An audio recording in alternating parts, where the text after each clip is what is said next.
Bonjour und herzlich willkommen zum dritten Teil unserer Wohnmobilreise durch das Elsass.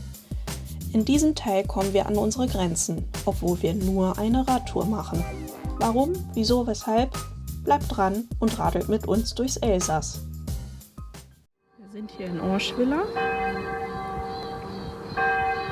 und fahren weiter zu den ganzen Tourismus-Highlights. Die Nacht zuvor haben wir beim Winzer in Nothalten verbracht. Darüber haben wir in Teil 2 berichtet. Unser nächstes Ziel, Châteaunois, ist nur 12 Kilometer entfernt. Es ist für uns der ideale Ausgangspunkt, um diverse Highlights der Region mit einer Radtour abzudecken. Wir fahren nochmal durch das schöne Dambach-la-Ville, wo wir am Vortag auch bereits mit den Fahrrädern gewesen sind, und durch die schöne Landschaft.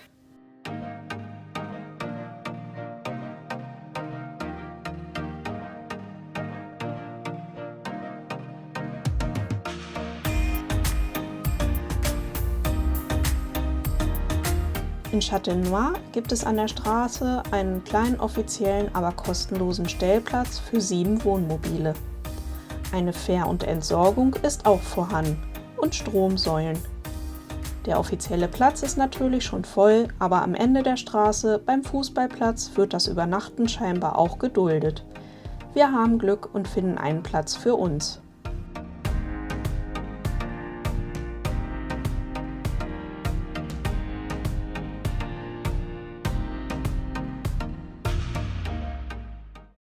Olli holt wieder die Fahrräder aus der Garage und wir starten zu unserer Tour durch einige der schönsten Weindörfer im Elsass.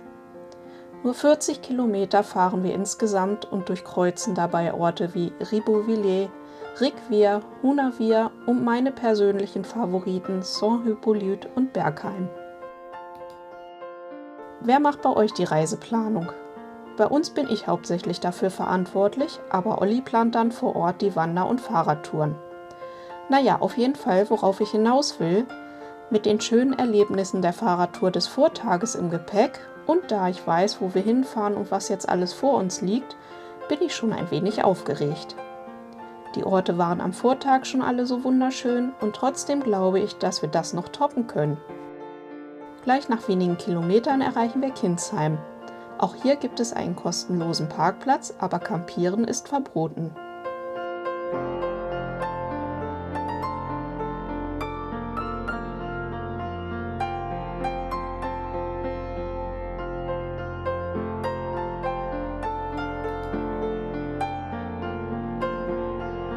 Durch Orschwiller fahren wir erst durch ungewohnt moderne Wohngebiete.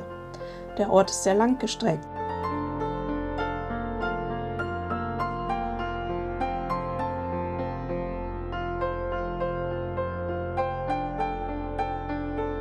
Am Ende der Kirche fahren wir hinauf in die Weinberge.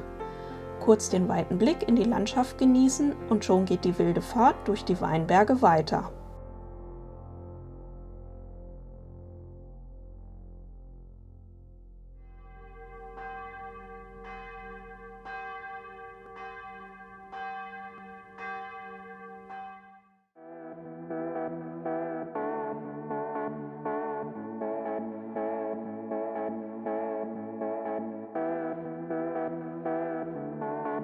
Und jetzt wird es tatsächlich ein wenig abenteuerlich. Der Weg wird immer schmaler und unebener. Ich habe ernsthafte Zweifel, ob das Zweigespann hinter mir die Fahrt überhaupt schafft. Aber na klar, da kommen die beiden schon angerauscht. Wow! Gleich nach diesem etwas holprigen Abschnitt erreichen wir Saint-Hippolyte. Einfach wunderschön. Lasst die Bilder auf euch wirken. Unter anderem mit Blick zurück auf die Hohe Königsburg.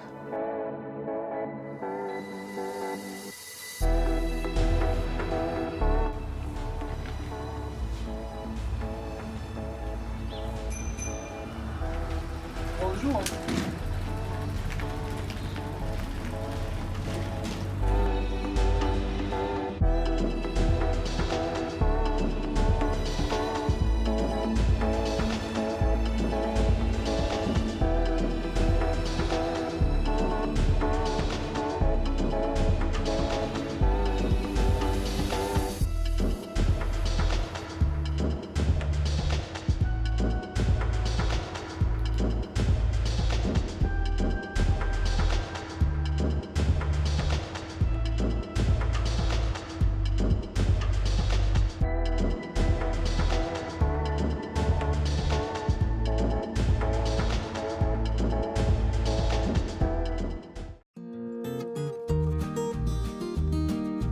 Kreuz und quer führt uns der Weg zum nächsten Etappenziel: Bergheim.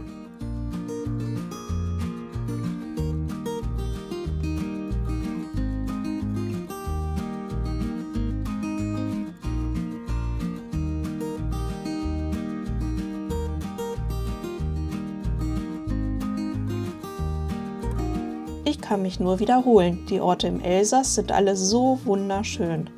Das muss man gesehen haben. Es ist unglaublich.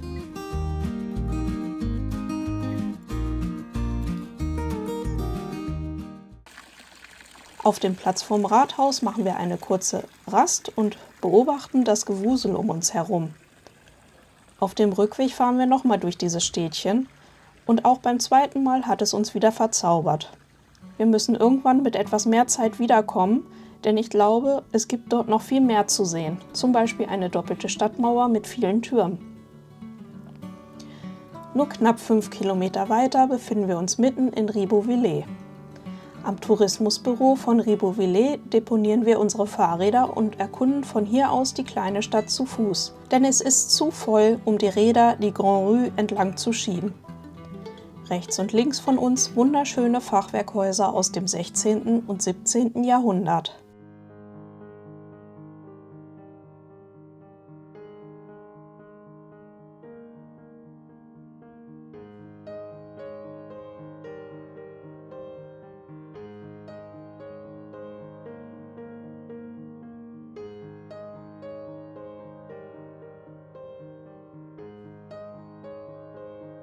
Nach etwa 500 Metern erreichen wir Reste der Stadtmauer und den Metzgerturm aus dem 14. Jahrhundert, der noch gut erhalten ist. Er hat eine abwechslungsreiche Vergangenheit hinter sich. Im Mittelalter haben die Metzger die Stadt verteidigt, aber auch als Gefängnis hat der Turm später gedient. Heute beherbergt er ein Museum. Oberhalb von Ribeauvillé thronen 3 bekannte Burgruinen. Die größte und älteste von ihnen, auf die wir hier in der Verlängerung gucken, ist die Ulrichsburg. Sie war der Hauptsitz der Herren von Ribeaupierre, die sich im Mittelalter als Schutzpatron der fahrenden Minnesänger und Gaukler verschrieben hatten. Das ist auch heute in der kleinen Stadt allgegenwärtig, denn an verschiedenen Häusern hängen diese zum Thema passenden Blechschilder.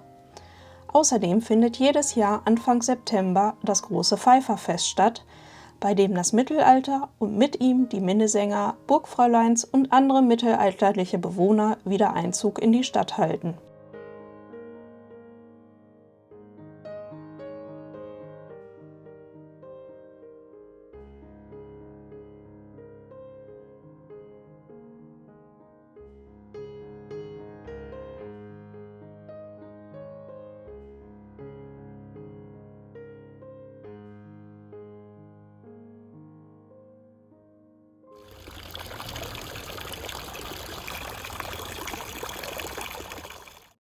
Aber wir sind ja immer noch nicht am Ende der Highlight-Tour.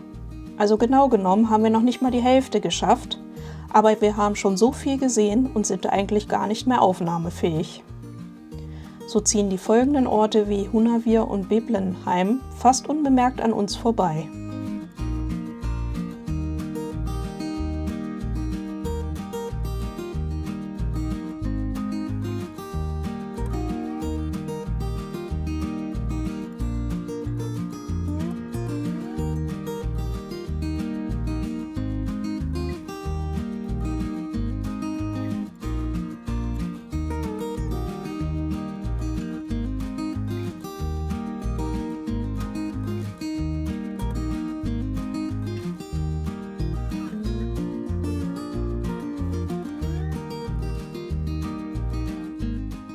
Riquer steht noch als nächste Attraktion auf der To-Do-Liste.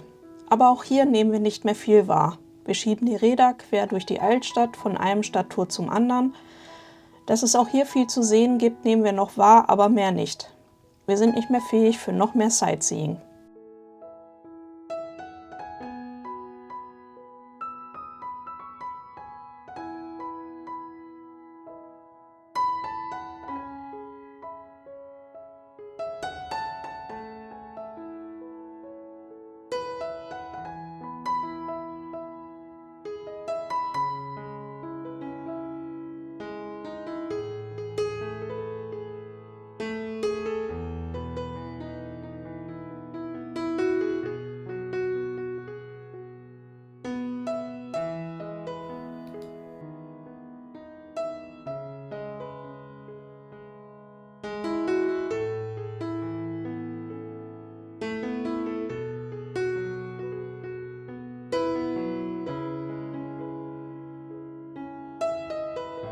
Hier in Riquer gibt es auch einen Parkplatz direkt an der Straße, auf dem Wohnmobile auch über Nacht stehen dürfen, der aber für französische Verhältnisse auch sehr hochpreisig ist.